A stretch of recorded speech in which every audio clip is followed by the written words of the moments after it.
मेरे धर्म प्रेमी बंधुओं, मेरी माताओं, मेरी बहनों, आप सभी का प्रातः काल की इस धर्म सभा में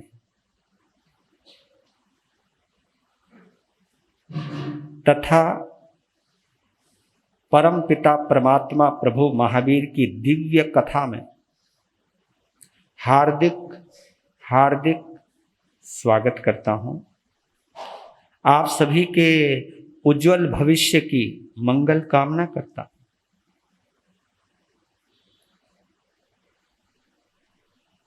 पुनः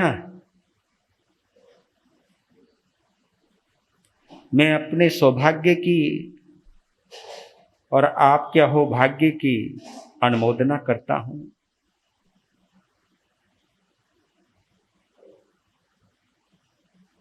कि हमको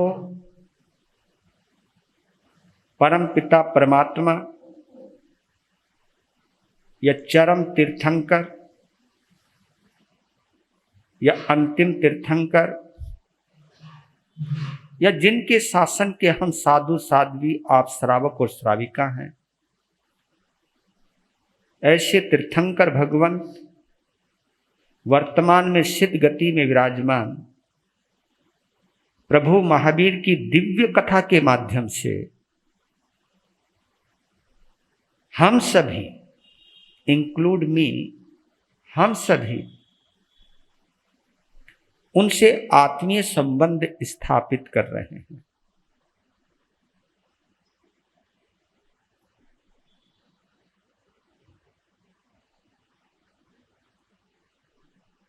उनके दिव्य जीवन रूपी सरोवर में हम भी अपने स्वरूप को निहारने का प्रयास कर रहे हैं,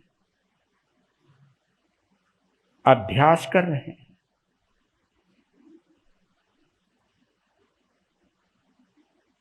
उनकी कथा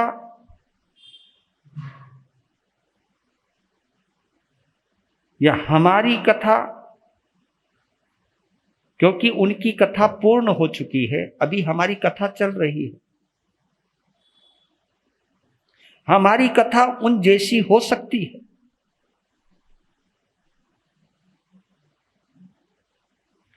तीर्थंकर ना सही, लेकिन किसी न किसी तीर्थंकर के गणधर तो हो ही सकते हैं। गणधर ना सही,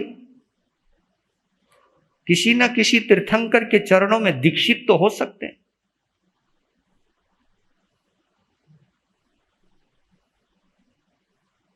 साधु साध्वी ना सही,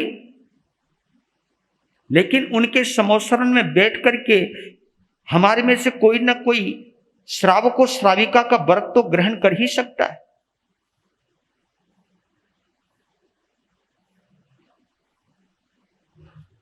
आपको उनकी कथा के माध्यम से परमात्मा से जोड़ने का एक ही पवित्र उद्देश्य है कि हमारे संस्कार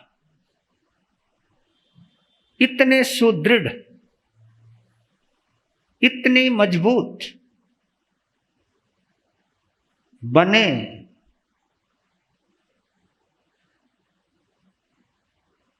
कि कभी ना कभी हमारा उनसे संबंध बने।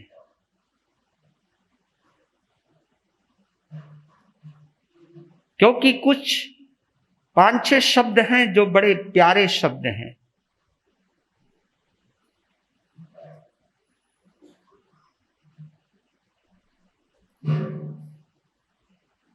जैसे संबंध, अगर हम समान रूप से या संपूर्ण रूप से अगर अरिहंत तीर्थंकरों की ऊर्जा से कनेक्ट होते हैं, जुड़ते हैं, जिसको हम संबंध कहते हैं, रिलेशन कहते हैं, ये संबंध अगर हो जाए तो कुछ चीजें हैं जो उसके बाद चालू होती हैं। उसका कर्म इस प्रकार है: संबंध, समाधि, साधना, सद्बुद्धि और सद्गति। सदगति का संबंध से ही प्रारंभ हुआ।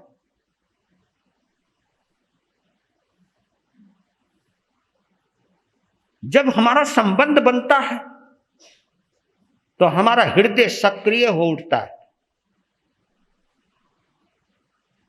हमारा मस्तिष्क शांत हो जाता है, विश्राम में चला जाता है।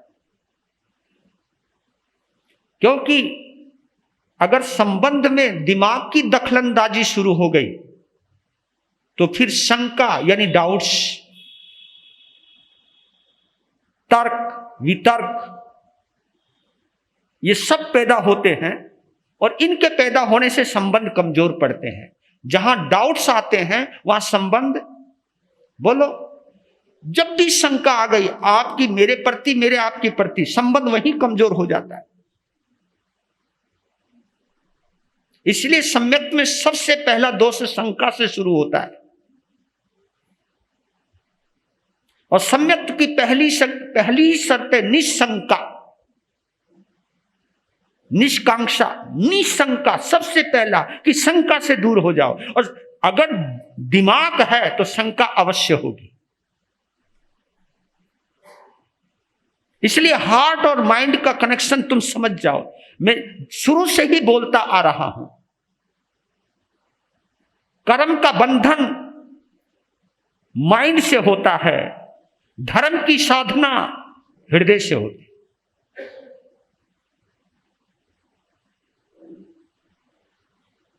तो इसमें प्रवेश करूं।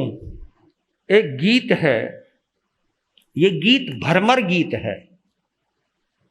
आप कहोगे ये भ्रमर गीत कौन सा आ गया? भ्रमर तो भैं भैं भैं करता है। ऐसी बात नहीं, भैं भै वाली बात नहीं है। ये जो गीत है इसका कनेक्शन जोड़ देता हूं, फिर भगवान आदिनाथ के दरबार से, समोसरण से जोड़ता हूं, भरत चक्रवर्ती से जोड़ता हूं, या माता मरुदेवी से जोड़ता हूं, और इसी में ही आपको जवाब मिल जाएगा कि भरत चक्रवर्ती को शीश महल में केवल ज्ञान कैसे हुआ। इसी में ही जवाब मिल जाएगा कि हाथी के ओहदे पर माता मरुदेवी को केवल ज्ञान और निर्वाण, क्योंकि ये घटना एक साथ घटित हुई है। अभी माता मरुदेवी भगवान के दरबार से घर नहीं पहुंची और वो हाथी से भी उतरी नहीं, उतरने का मौका नहीं मिला, नजर बंद गई। हाथी के ओहदे पर बैठे बैठे जैसी भगवान ऋषभ देव को निहारा उस माता ने, वो तो ये भी भूल गई कि मैं कहां बैठी हूं, किस पर बैठी हूं। लय बंद गई। और ये साधना वर्षों की साधना है मां की, ये वात्सल्य की साधना है, ये मातृत्व की भी साधना है, ये वात्सल्य की साधना है, ये भक्ति की साधना है। आपको बतला देता हूं, दो शब्द आते हैं, एक का कनेक्शन माइंड से है, एक का कनेक्शन हार्ट से है। एक शब्द है आसक्ति, आसक्ति, और एक शब्द है भक्ति। आसक्ति माइंड से जुड़ी हुई है, आसक्ति से संसार का जन्म होता है और भक्ति से भगवान पैदा होते हैं।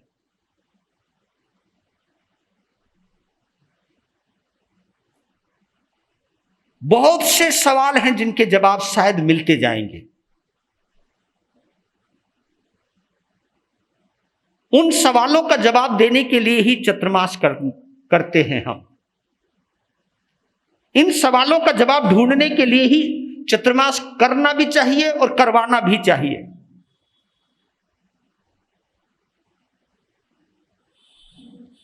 ये गीत उस वक्त का है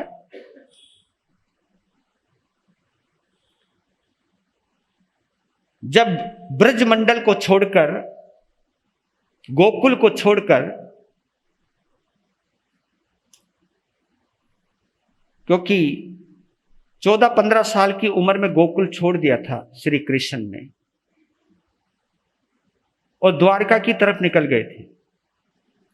सेना को लेकर के चले गए थे, क्योंकि उन्हें पता लग गया था कि कहीं मेरे इन लोगों पर, क्योंकि कंस का वध हो चुका था,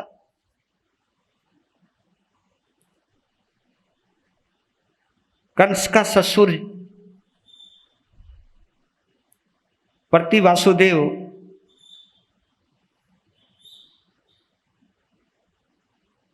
जरासंध थे और पुत्री की विधवा होने के द्वेष की अग्नि में जल उठे थे,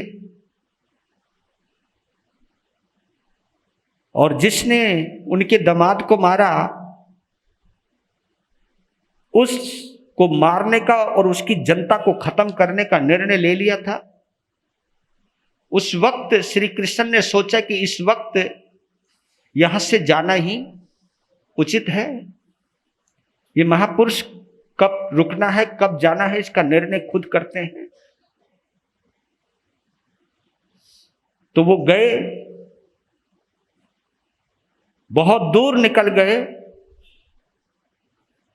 तो उनको संवेदनाओं के माध्यम से ब्रजमंडल से गोपी और गोपिकाओं की जो आहें होती हैं, आहें वियोग की आवाजें जो होती हैं, उनकी जो तड़फना होती है, बिछड़ने का जो दर्द होता है, वो फिजाओं के माध्यम से, हवाओं के माध्यम से श्री कृष्ण की चेतना का स्पर्श करने लगे। वो पुकार रहे हैं, वो पुकार रही हैं। उनकी व्यथा को देखकर श्री कृष्ण ने किसी को समझाने के लिहाज से अपने एक परम विद्वान मित्र थे, उधो, उधो जिनको बोलते हैं, ज्ञानी थे वो, वेदों के विद्वान थे वो। उनको कहा कि भाई ब्रजमंडल जा, गोकुल जा, सब पागल हो रखे हैं, रो रहे, उनको अपना ज्ञान दो, उन्हें समझाओ। तो उद्धव को इतना अपने माइंड पर, माइंड यानी ज्ञान, अपने वाचना पर, अपनी शब्द पर रूपना पर, शब्द वर्गनाओं पर इतना विश्वास था, मैं किसी को भी समझा सकता हूं ना, ब्रेन वॉश कर सकता हूं अपनी जबान से। बस ये उनका घमंड दूर करना चाहते थे, और भक्ति की क्या तरंग रहती है, हृदय की क्या भूमिका रहती है, ये बताना चाहते थे उनको भी। क्योंकि जो महापुरुष होते हैं ना, इनका तरीका ही गजब का होता है। भेज दिया, शोर मच गया कि हमारे कहना का कोई मित्र आया है ना। पहले मैं देखा करता था, तो नहीं देखता, पहले गांव में डाकिया जब आता था ना, तो गांव के लोग बाहर आ जाते थे, ए हमारी चिट्ठी है क्या, हमारी चिट्ठी है क्या। पहले डाकिए का बहुत महत्व था, अब तो बेचारा चुपचाप, तुम्हारे पहली बात तो पत्र आने ही बंद हो गए, है ना। पत्र आजकल आते हो सरकारी आते हैं, हाँ, या कोरियर वाले आते होंगे, जो भी है। पहले दिल का पैगाम आता था, अब तो सामान आता है। पहले वो क्या बोलते थे, वो चिट्ठी नहीं होती थी, क्या होता था, दिल का पैगाम। कई आदमी पत्र में दिल उड़ेल करके रख देते थे, और जब वो पत्र पढ़ा करते थे तो कई लोग पढ़ा करते थे बार बार बार बार बार बार। पता नहीं आप लोगों ने उसका आनंद लिया है या नहीं लिया है, लिया होगा ना। हाँ, जब भी तुम समझ सकते हो। आज से 20-25 साल के बाद पता नहीं चलेगा, ये प्रवचन उनके लिए बेकार हो जाएगा जो मैं बोल रहा हूं, महाराज जी पता नहीं कौन से लोग की बात कर रहे हैं। क्योंकि जब हम सब अवशेष हो जाएंगे, माने समझ रहे ना, होना पड़ेगा। कभी तुम कुर्सियों पे जम के बैठे हुए हो, तुम सोचो हम कभी जाएंगे नहीं, ऐसा मत सोचना। जाना सभी को है, जो मैं भी बैठा हूं, मैं भी किसी दिन जाने वाला हूं, सब कोई जाना है भैया। और जी चारों तरफ से घेर लिया गोपिकाओं ने, ग्वालों ने। हमारे कहना कैसे है, हमारे कन्हैया कैसे है। उनकी बातें याद करके वो भावुक होने लगे, रोने लगे। उद्धव बोलने लगे, ये मोहनीय कर्म का उदय है, इससे कुछ होने वाला नहीं है। तुम्हारे कर्म बंधन हो जाएंगे, तुम नरक में जाओगे, निकाचित कर्म बंधे। वो बातें उनके ऊपर से जाने लगी, क्योंकि मेल नहीं हुआ ना, मिलाप नहीं हुआ। उद्धव किसी और लोक की बात कर रहे हैं और वो किसी और दुनिया में जी रहे हैं, वो प्रेम की दुनिया में जी रहे हैं। दिखने में लगता है ये मोहनीय कर्म के उदय में आए हुए हैं, लेकिन मोह में और भक्ति में, आसक्ति में और भक्ति में, मोह से आसक्ति पैदा होती है। गौर कर लीजिए, रिपीट कर रहा हूं। मोह से, मोहनीय कर्म से आसक्ति पैदा होती है और मैत्री भाव से भक्ति पैदा होती है। तब वो एक गोपिकाओं ने मिलकर के कहा, उद्धव रुको रुको रुको, तुम शायद गलत जगह आ गए हो। जो चढ़ती उतरती है मस्ती, हकीकत में वो मस्ती नहीं है, क्योंकि यहां तुम कुछ और हो जाते हो, यहां से निकलती कुछ और हो जाते हो, टोपियां बदलते रहते हो, यहां जीव को भी नहीं मारते, एक चींटी को भी बचाते, घर जाके पता नहीं कितनों की इज्जत का खून कर देते। ये दोगला चरित्र दिमाग से जिया जाता है, दिल से नहीं।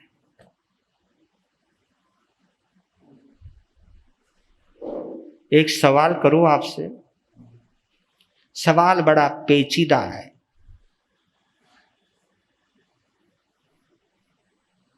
और इस सवाल में जिंदगी का रहस्य है। इस सवाल में भगवान आदिनाथ का समोच्चरण हो या भगवान महावीर का समोच्चरण हो, बात एक ही है।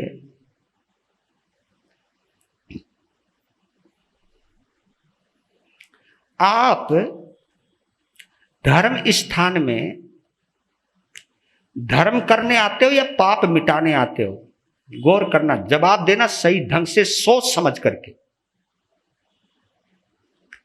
धर्म स्थान में आप धर्म करने आते हो या पाप मिटाने आते हो? क्या पाप मिटाते हो आप? देख लो, पाप मिटाते तो कमाल हो जाता जी। ये ना हम सोचते कि यार शब्द है ना स्टैंडर्ड के बोलो, चाहे हो कुछ भी बोलो। वो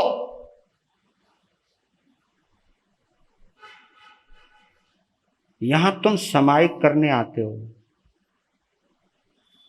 पोषद करने आते हो, स्वाध्याय करने आते हो, ध्यान करने आते हो। ये तो सब धर्म ध्यान कर रहे हो आप, पाप तो नहीं मिटाया।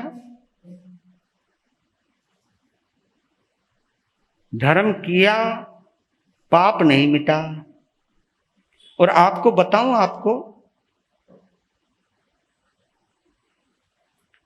धर्म से शांति मिलती है या पाप मिटाने से शांति मिलती है?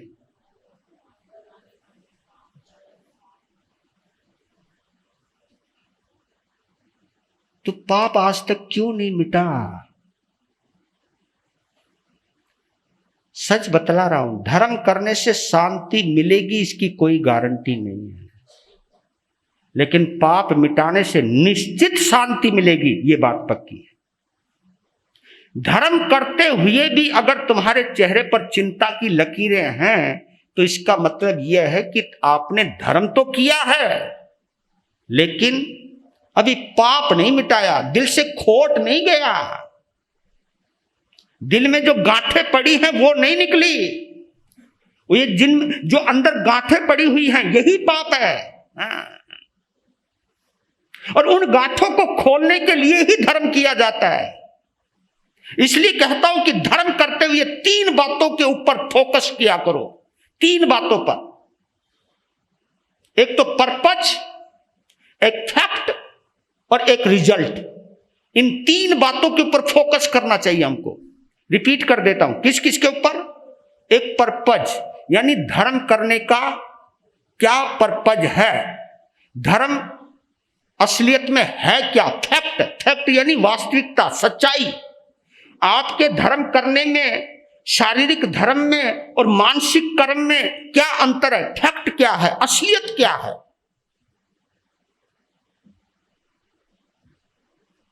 ये फैक्ट जरूर जान लेना चाहिए। हम फैक्ट पर जाते ही नहीं है, पर्पज समझते ही नहीं है, इसलिए रिजल्ट बदलता ही नहीं है। रिजल्ट किसको कहते हैं? परिणाम। परिणाम क्या निकला? क्योंकि परिणाम 0 है।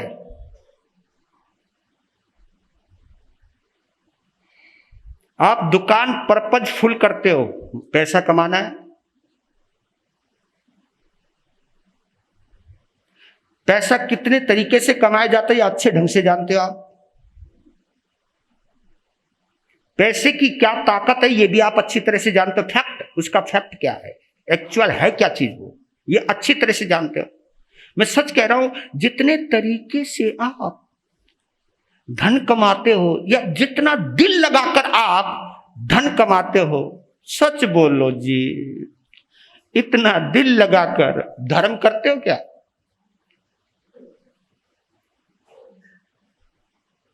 आप लोग तो धन के लिए धर्म छोड़ देते हो, सच बतला रहा हूं। जब तुम्हारा सीजन होगा ना, ये हॉल खाली पड़ा होगा, यूं देखेंगे हम, ओए वो कित्थे गए भाई लोग। फिर मालूम है तुम हमारे कानों में क्या कहो, हम कहें भाई आए नहीं जी, सीजन चल रहा है ना। मतलब आप लोग तो हमें, हमारा ये समझते हो कि संवत्सरी तक हमारा सीजन है, बाकी बाद में तुम्हारा सीजन। अरे कमा लो, कमा लो, कितना ही कमा लो, जब आंख बंद होएगी ना, ये जितना कमा रखा है ये आपके साथ नहीं जाएगा। लेकिन इसको कमाने के लिए जो तुमने पाप किए हैं, जो चालाकियां की हैं, वो आपके साथ जाएगी, उसका परिणाम भुगतना पड़ेगा आपको।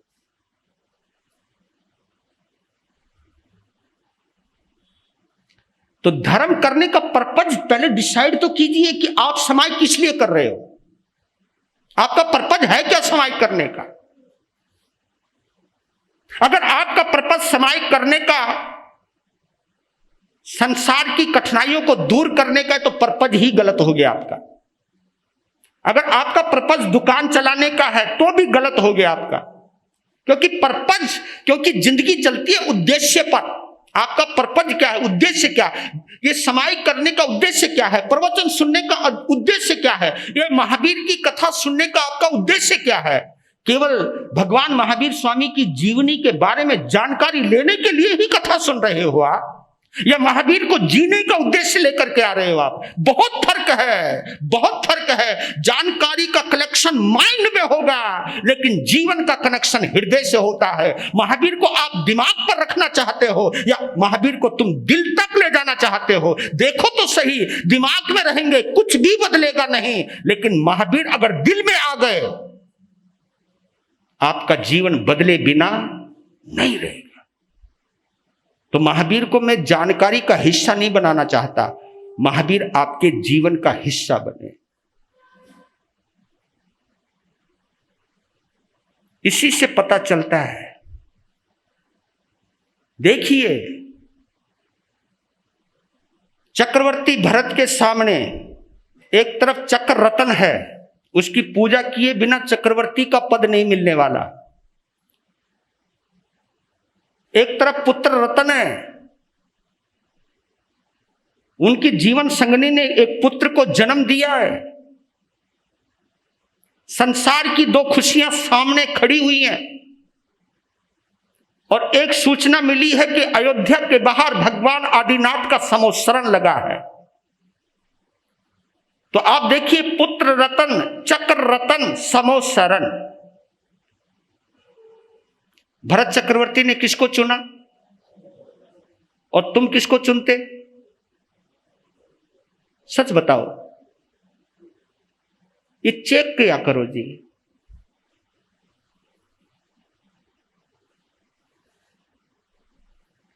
जैसे ही पता चला कि भगवान आदिनाथ अयोध्या के बाहर समोत्सरण में है, वो पागल हो गए, पागल हो गए। ओए, उनकी दीवानगी देखो, नंगे पांव सबसे पहले दौड़े दौड़े गए अपनी दादी के पास। ओ दादी, बदहवास, देखो उनकी खुशी का ठिकाना नहीं। ये भी नहीं देखे मैं नंगे पांव हूं, कैसे हाल हूं, और उस राजमार्ग पर होने वाला चक्रवर्ती पागलों की तरह दौड़ता हुआ जा रहा है, चिल्लाता हो, भगवान आदिनाथ आ गए, भगवान आदिनाथ आ गए। कभी ऐसी दीवानगी आपके अंदर है? तुम्हारे घर में कोई थानक का सेवक भी सूचना लेके जाता है ना कि महाराज जी पधारे हैं। पहले के सेठ लोग गले का हार दे देते थे। अरे तुम गले की चेन तो क्या दोगे, उसको चाय भी पूछते हो तुम? ओ ठीक है, हाँ हाँ ठीक है। ये कौन सी नई बात बताई तुम? रोज महाराज जी कोई ना कोई आया ही रहा है। और एक और चक्कर, अब आहार और बनाना पड़ेगा। लो भाई, मत देखा करो टेंशन। इस मिजाज में तुम महावीर को पाना चाहते हो? इस मिजाज में, इस ख्याल में तुम महावीर की ऊर्जा को ग्रहण करना चाहते हो? आप समाज की साधना का अमृत का पान करना चाहते हो? आप नहीं हो पाएगा, नहीं। मैं जब वो दीवानगी का जब मैं कल्पना भी करता हूं ना कि भरत चक्रवर्ती, मतलब बंदा कितना जुड़ा हुआ रहेगा, जिनके आगे दुनिया का हर पद नगण्य है, हर खुशी दुनिया की छोटी है। और अपनी इस खुशी में सबसे पहले खुशी किसकी याद आई? अपनी दादी की, कि जब मैं दादी को बताऊंगा ना तेरा बेटा आया है। ओए, क्योंकि वो जानते थे अपनी दादी को कि मेरी दादी मरु देवी अपने बेटे की भक्ति में किस तरह पागल रहती है। जब भी वो जाते थे ना दादी को नमन करने के लिए, भरत चक्रवर्ती, ए भरत,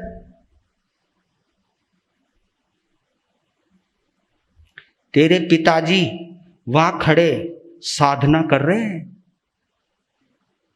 निष्कंप साधना चल रही है उनकी। तूफान चलता है लेकिन एक रोम भी नहीं हिलता तेरे पिताजी का, एक रोम भी नहीं हिलता। आप देखिए, अपनी वात्सल्य की दृष्टि से आदिनाथ भगवान के चलते हुए कदमों को वो महसूस करती है। जब वो साधना करते तो वो साधना करते हुए नजर आते हैं, जब वो बिहार करते तो उनको बिहार करते हुए नजर आते हैं। मैं ये पूछना चाहता हूं, आपको याद आता है कि महाराज जी ने आहार किया भी या नहीं किया? जब दुकान में ग्राहक दबादब आ रहे हो, कभी तुम्हें हमारी याद है? जी महाराज तुम्हारी तो क्या, हमें अपनी घरवाली की भी याद नहीं आती, उसमें तुम्हारे को क्या याद करेंगे जी हम? हमें किसी और की भी याद नहीं आती। ये सोचा करो आप। वो दादी यानी वो मां, क्योंकि भरत की तो दादी है, ऋषभ की मां है।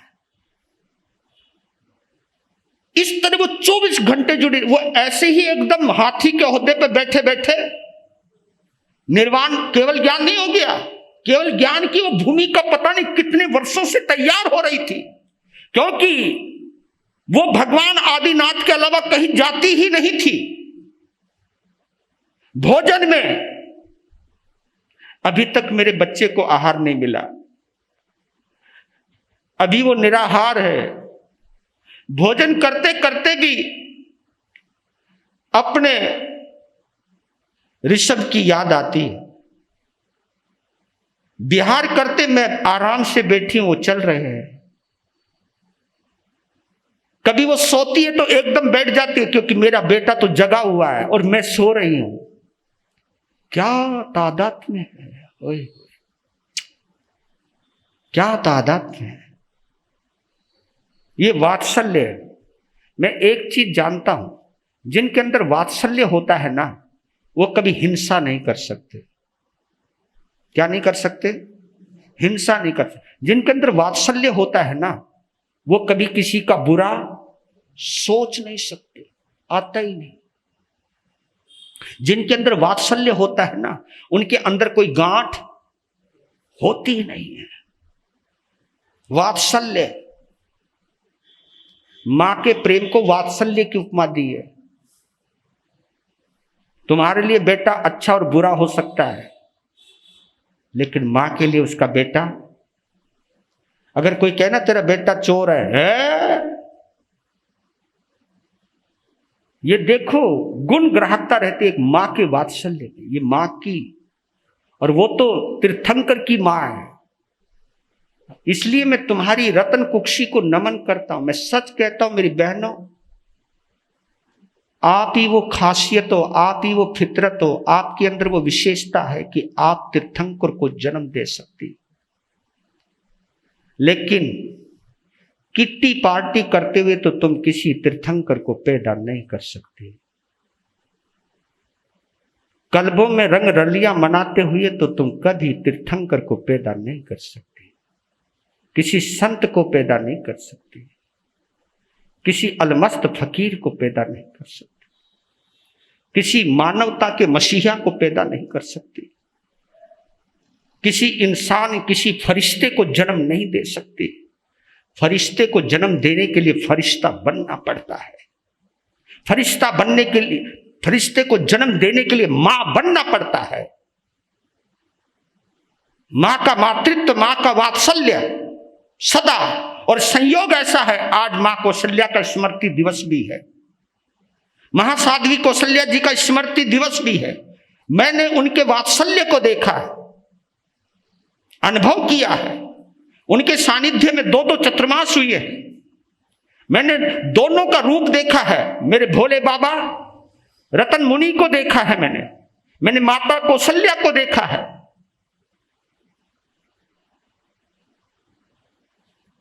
उपाध्याय भगवान ने भी 2-2 चतुर्मास किए हैं भैया, 94 का और 2006 का। हमने 98 का, 2006 का चतुर्मास हमने आत्म गद्दी पे किया है। तो मेरे कहने का भाव है कि मां हमेशा अपने बेटे में, और जैसे ही नजर पड़ी हाथी के ओहदे पर बैठे बैठे, अजी वो तो उतरना ही भूल गई। उतरने का ख्याल ही, क्योंकि ख्याल इतनी जुड़ गई, इतनी जुड़ गई, देखते ही देखते देखती रह गई, नजर बंद गई, खो गई। खोना हो तो ऐसा हो कि जो बंदा शरीर भूल जाए, मैं कौन हूं ये भूल जाए, उसी में ही डूब जाए। और वो डूबते डूबे डूबे 48 मिनट गुजर गए, यानी आदिनाथ मैं हो गई माता मरुदेवी।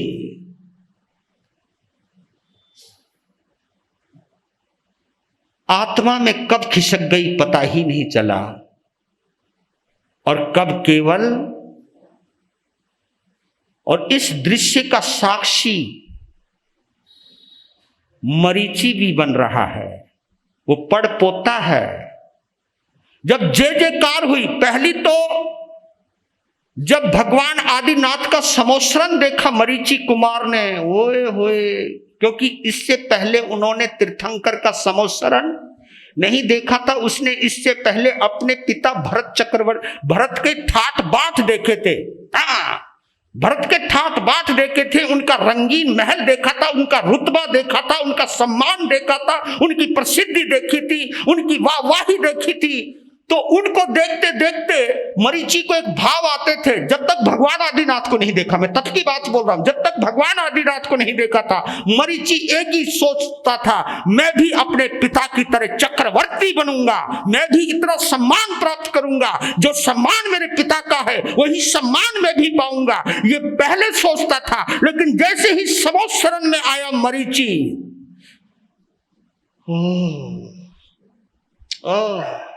क्या बात है, क्या भव्यता है, क्या सुगंध है,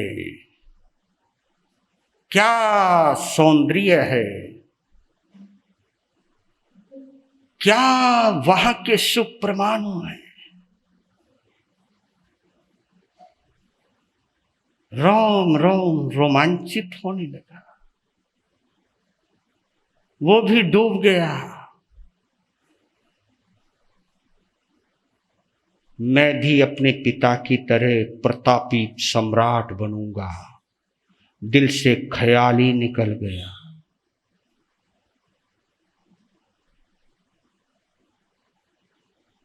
ख्याल बदल गया, क्योंकि आज पहली बार पता चला कि मेरे पिता का जितना भी वैभव है, इस समोसरण के आगे कुछ भी नहीं, कुछ भी नहीं। क्या बात है, क्या दिव्यता है, क्या नजारा है, आप कल्पना भी नहीं कर सकते समोसरण की। हम जो पढ़ते हैं वही सोच सकते हैं, और पढ़ते वक्त जितना समझ में आएगा उतना ही समझोगे। हम, क्योंकि पढ़ने वाला और अनुभव करने वाले में है ना अंतर, तो है ना, बहुत अंतर है, बहुत अंतर है। और इतने में वो देव दुंदगी बजी, इतने में देवताओं का जमावड़ा, मतलब उसी समोसरण में ये सब घटनाएं घटित हुई जा रही है, क्योंकि उनकी परदादी के ऊपर देवी देवता अचित पुष्प वर्षा कर रहे हैं, जय जय नंदा जय जय भद्दा का गान गा रहे हैं। और वहां पर वो जो नजारा हुआ है, और की हुआ भाई, जब देखो रे दादी का इतना सम्मान, हिल गया दिमाग, निर्वाण भी हुआ।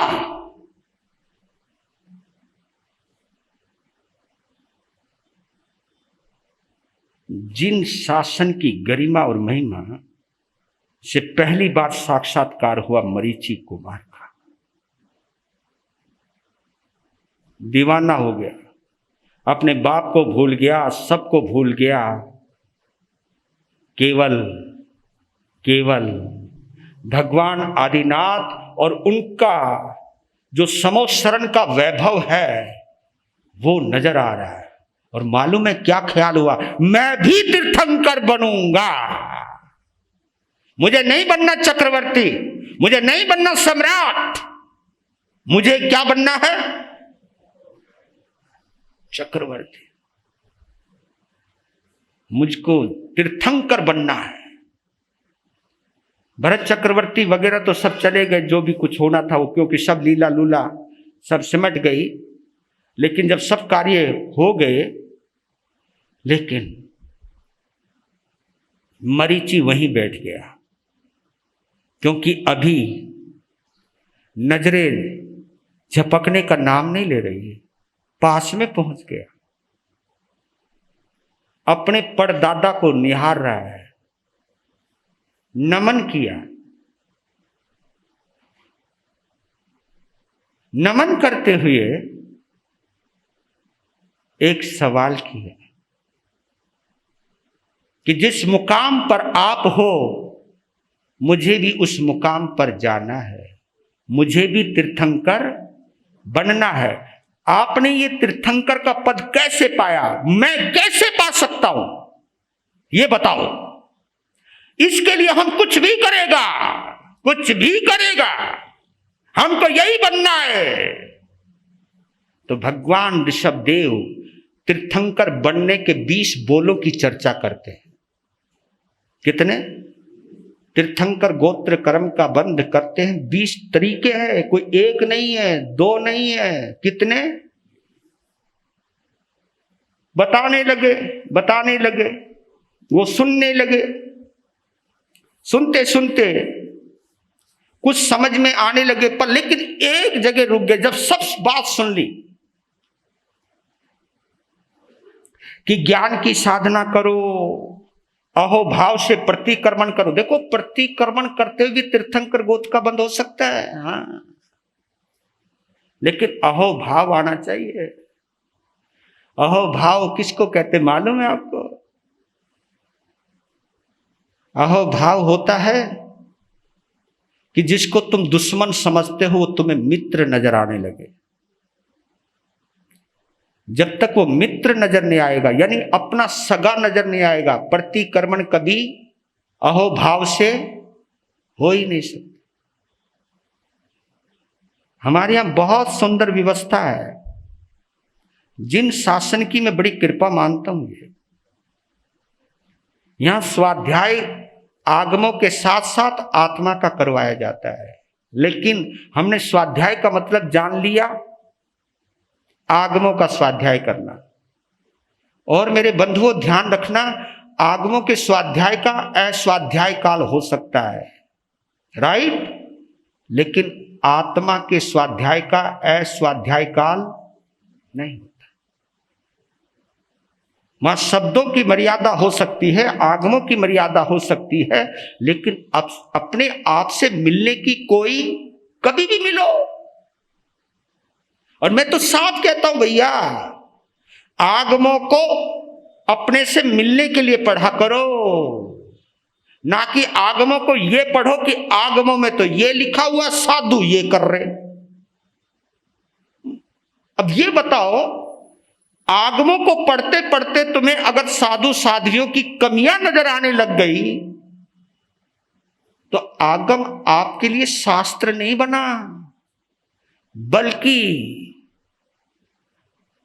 आगम भी आपके लिए शस्त्र, हथियार बन गया है। और इस हथियार से तुम केवल दूसरे का ही गला नहीं काटते, यानी दूसरे का ही अपमान नहीं करते, यानी दूसरे की ही निंदा नहीं करते, बल्कि अपने लिए अशुभ कर्मों की उपार्जना का माध्यम बना लेते हो। इसलिए कहता हूं कि शास्त्र उतना ही पढ़ो जितना पचा सको। कई लोग कहते हैं कि साधु संत भी बहका देते हैं आप लोगों को, शास्त्रों का स्वाध्याय करो, समायिक चाहे तुम कितनी भी करो। मैं तो कहता हूं समायिक भी उतनी करो जितनी पच जाए। ये 5-5 समायिक ले लेके बैठ जाते हो या 6-6 समायिक लेके बैठ जाते हो, इससे कोई लाभ होने वाला नहीं है। मेरी बात को बुरा मत मानना, मैं एक बात कहना चाहता हूं आप लोगों को, समायिक भी उतनी करो जितनी हजम हो जाए। हजम होने का मतलब क्या जानते हो आप? हजम होने का मतलब है कि दूसरे से रिश्ता जो अभी तक कड़वा था वो मीठा होने लग जाए। मीठा अगर हो गया है रिश्ता तुम्हारा समायिक करते करते, तो समझो समायिक तुमको हजम हो गई। और जब तक भोजन हजम नहीं होता तब तक उसके जो सार तत्व हैं, जिससे खून मिलना है ना, कैल्शियम मिलना है, प्रोटीन मिलना है, जिससे बॉडी मजबूत होती है, हड्डियां मजबूत होती हैं, स्नायु मंडल मजबूत होता है, ये तब होता है जब भोजन पूरी तरह से पच जाए। पचने के बाद भोजन का जो रस होता है वो सभी ऑर्गेन्स को मिलना शुरू हो जाता है, और जब ऑर्गेन्स को वो रस मिलता है तभी वो ऑर्गेन्स मजबूत होते हैं। भोजन वैसा ही करो जिससे आपकी बॉडी स्वस्थ हो जाए। तो सामायिक और स्वाध्याय प्रतिक्रमण भी उतना ही कीजिए जिससे आपका मैत्री भाव विकसित हो जाए, मैत्री भाव मजबूत हो जाए। और मैत्री भाव मजबूत जब होता है तो कोई आदमी आपको खटकेगा नहीं, रड़केगा नहीं। अगर बंदा जब तक रड़क रहा है, खटक रहा है, अबे तुम्हें बंदा तो क्या, संत भी, साधु साध्वी भी खटकने लग जाते हैं। इसलिए मैं कहता हूं, मेरी बातें कभी कभी बुरी लग सकती हैं, इसके लिए मैं माफी मांगता हूं, लेकिन इतना जरूर कहता हूं कि स्वाध्याय करने के बाद अगर तुम निंदा करना सीख गए, सच बोलो, इससे अच्छा स्वाध्याय ना करते तो ज्यादा अच्छा रहता, ज्यादा अच्छा रहता। अगर स्वाध्याय नहीं करते तो, जिस स्वाध्याय को करने के बाद निंदा करने लग गए, स्वाध्याय निंदा करने के लिए नहीं करना चाहिए, स्वाध्याय अपनी कमियों को देखने के लिए करना चाहिए, अपनी बुराई को जांचने के लिए स्वाध्याय करना चाहिए। सामायिक भी अपनी क्षमता को बढ़ाने के लिए करना चाहिए, अपने संभाव को बढ़ाने के लिए करना चाहिए, अपने राग द्वेष को कम करने के लिए करना चाहिए। हाँ, और सामायिक के बाद आपके चेहरे पर चमक आनी चाहिए। ये नहीं माथे पे सलबटे पड़ी हो, यार तो बहुत थक गए यार, कमरी जवाब देगी यार, 5-5 घंटे बैठे। भाई किसने बोला था 5 घंटे बैठ करके अपनी कमर तुड़वाने को, और बाद में तुम ये कहने लगते मेरी कमर टूट गई, मेरे यहां दर्द हो गया। अरे सामायिक दर्द करवाने के लिए नहीं होती, बल्कि दर्द शरीर का भी मिट जाए और जो दर्द दिल का है वो दर्द मिट जाए। कितना दर्द मिटा है वो चेक करना, आपकी भाषा कितनी सुधरी है चेक करना, आपकी नजरें कितनी पवित्र हुई हैं चेक करना। सच कहता हूं, इसलिए कहता हूं, आप ये देखिए, मैं एक नजारा दे रहा हूं आपको, समय हो रहा मेरा, एक नजारा आपको दे रहा हूं, आसक्ति और भक्ति का चमत्कार बतला रहा हूं। उसने आप जैसी समायिक नहीं करी थी, फिर भी कहां पहुंच गया। पहले वो समायिक में भी किसका ध्यान करता था तो कहां पहुंच गया। मैं वो नजारा दे रहा हूं आपको। आपने नंदन मनियार का नाम तो सुना होगा, महावीर का श्रावक था वो। किसका? महावीर का श्रावक था। नाम क्या था उसका, याद है ना? अब सब कुछ क्लियर होने लग रहा होगा। वो समायिक भी करता था, लेकिन उसने सोचा कि मैं एक बावड़ी बनाता हूं। बावड़ी, चारों तरफ पार्क बनाया और खूबसूरत फूलों के पौधे लगाए। क्या खूबसूरती से उसने एक बावड़ी बनाई। निर्मल जल, आह, मधुर जल।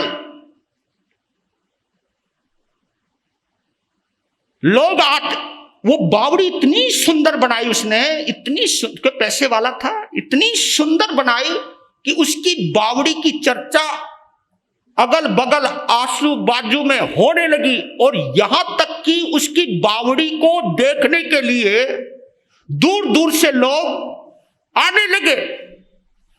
और जब लोग कहते और वो शब्द उसके कानों में पड़ते, भाई कुछ भी कहो, नंदन मनियार ने जान डाल दी जमीन के अंदर भी। क्या खूबसूरती है, क्या दिमाग है, क्या आइडिया है। कुछ भी कहो, कुछ भी कहो, नंदन मनिहार जैसा कुछ नहीं, क्या गजब की बावड़ी बनाई। ये शब्द सुनता रहा, वो भी उसका दिल फुदकता रहा। होता है। मैं तो साफ कहता हूं, निंदा सुन के आपका चेहरा लाल हो जावे, गुस्सा आ जावे, और प्रशंसा सुन के छाती फूल जावे, और उस छाती पे 56 इंच की मोहर लग जावे।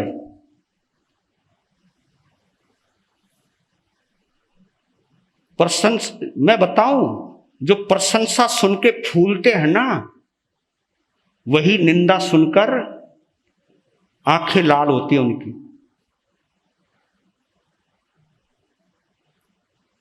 और जिन शासन निंदा और प्रशंसा में सम रहने की कला सिखाता है।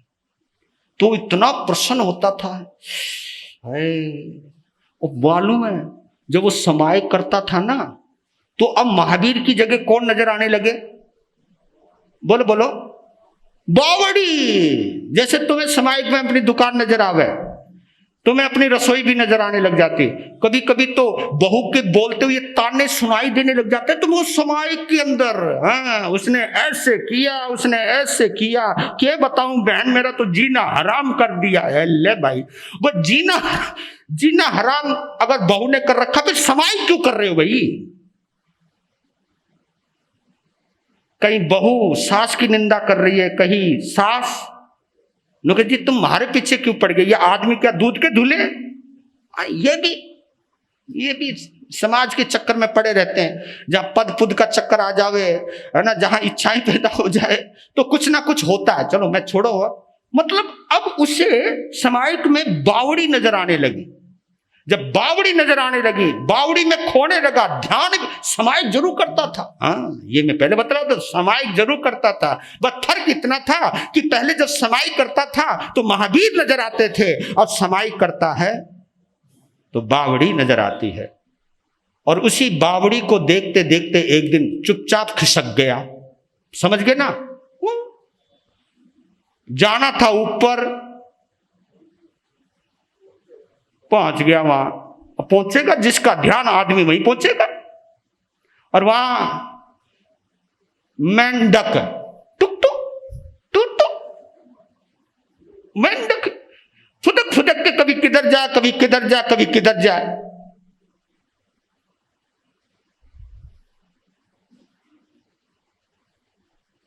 एक दिन अपनी बावड़ी के किनारे अपनी पिछली टांगे पसारे लेटा हुआ था। इतने में उसके कानों में एक आवाज आई कि भगवान महावीर स्वामी पधारे हैं गुणशील उद्यान में। और ये शब्द उसने पता नहीं कैसे सुन लिए, वो शब्द अंदर चले गए। ये शब्द कहीं सुने हैं, ये शब्द कहीं सुने हैं, क्योंकि ध्यान तो महावीर से भी जुड़ने की शुरुआत तो महावीर से हुई थी।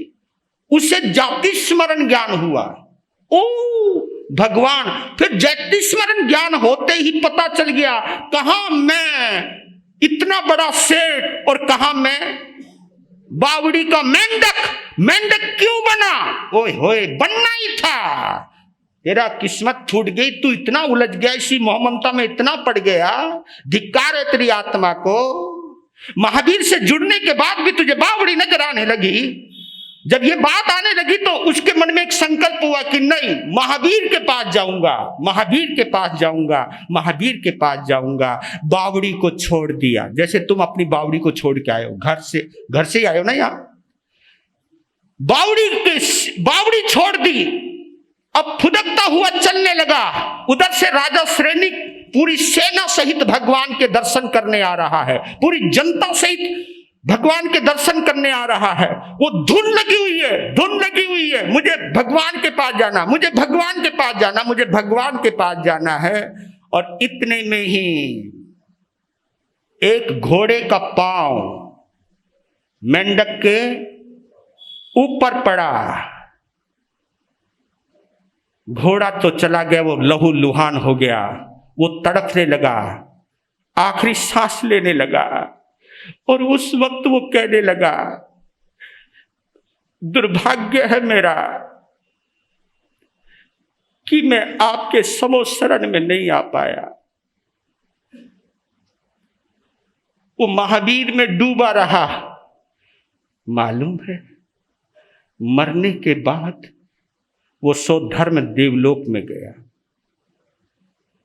महावीर से जुड़ा था तो देवलोक मिला, और बावड़ी से जुड़ा तो मेंढक बना। आसक्ति मेंढक बनाती है और भक्ति देव बनाती है। इतनी महिमा है ये चमत्कार है। हम पता नहीं कब समझेंगे, इसे समझने का प्रयास कीजिए। ये चीज जब एक ही बात समझ में आई मरीचि को, क्योंकि एक उसमें था तीर्थंकर की भक्ति करो, तीर्थंकर की आराधना करो, तुम तीर्थंकर बन जाओगे। अब मैं तुम्हें वो वाली बात दोहरा करके पूरा करता हूं। श्री कृष्ण ने क्या कहा था? श्री कृष्ण ने कहा था अर्जुन को, जो राक्षसों का ध्यान करता है वो एक दिन राक्षस बन जाता है, जो देवताओं का ध्यान करता है वो एक दिन देवता बन जाता है, जो मेरा ध्यान करता है वो एक दिन मेरे जैसा बन जाता है। तो यही बात जो तीर्थंकरों का ध्यान करेगा, सिमंदर स्वामी का ध्यान करेगा, 24 तीर्थंकरों का ध्यान करेगा, लोगस्य का आराधना करेगा, एक एक शब्द में छुपी हुई शब्द शक्ति से आत्मा के स्पंदनाओं को जोड़ता चलेगा, वो तीर्थंकर अवश्य बनेगा। जुड़ गया तीर्थंकर से, एक संकल्प उठा मरीचि को कि मैं दीक्षा लूंगा। समय आपका हो गया, अब क्या होगा आगे ये सुनना है तो कल आना होगा।